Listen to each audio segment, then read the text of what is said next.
Welcome to ராஜாவட்டி kitchen. நம்ம கிச்சனில் இன்றைக்கி நம்ம ஆட்டு ரத்த பொரியல் தான் செய்ய போகிறோம். வாங்க எப்படி செய்யலாம்னு பார்க்கலாம். வாங்க வீடியோக்குள்ளே போகலாம்.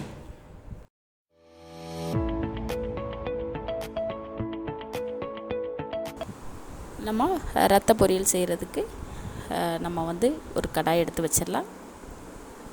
நமக்கு கடாய் சூடாயிடுச்சு. ஆயில் சேர்த்துக்கலாம். கடுகு உளுந்தம் பருப்பு சேர்த்துக்கலாம்.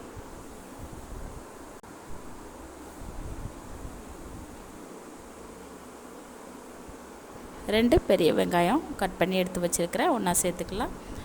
கூடவே 3 எண்ணம் மிளகாய் கட் பண்ணி எடுத்து வச்சுருக்கிறேன், அதையும் நம்ம ஒன்றா சேர்த்துக்கலாம். கொஞ்சமாக கருவேப்பிலையும் நம்ம ஒன்றா சேர்த்துட்டு நல்லா கலந்து விட்டுடலாம். 1/2 டீஸ்பூன் அளவுக்கு நம்ம உப்பு சேர்த்து கலந்து விட்டுடலாம்.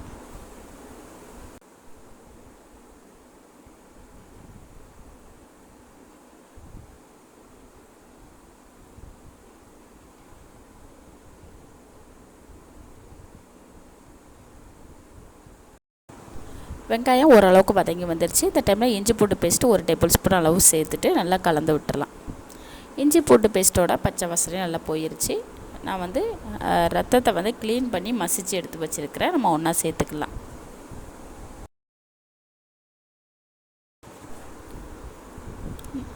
நல்லா கலந்து விட்டுடலாம்.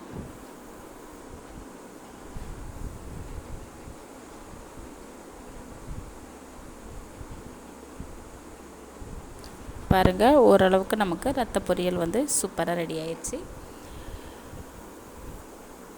அடுத்ததாக நம்ம கரம் மசாலா பொடி 1 டேபிள் ஸ்பூன் அளவு சேர்த்துட்டு கலந்து விட்டுடலாம். 1 டேபிள் ஸ்பூன் அளவுக்கு நம்ம பெப்பர் பொடியை நம்ம சேர்த்துட்டு கலந்து விட்டுடலாம். பெப்பர் பொடி ஆல்ரெடி நான் சேர்த்துட்டேன், வீடியோவை ஆன் பண்ண நான் மறந்துட்டேன். நம்ம ரத்த பொரியலுக்கு தேவையான அளவு உப்பு சேர்த்துக்கலாம். ஆல்ரெடி ஏற்கனவே நம்ம வெங்காயம் வதக்கிறப்ப சேர்த்துருக்குறோம். பார்த்துட்டு போதுமான அளவு மட்டும் நம்ம சேர்த்துட்டு நல்லா கலந்து விட்டுடலாம்.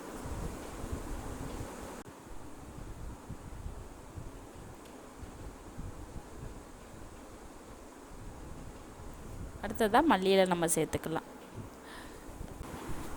சேர்த்துட்டு நல்லா கலந்து விட்டுடலாம். அவ்வளோதாங்க, சூப்பரான டேஸ்டியான ஹெல்த்தியான நமக்கு ஆட்டு ரத்த பொரியல் சூப்பராக ரெடி ஆயிடுச்சு.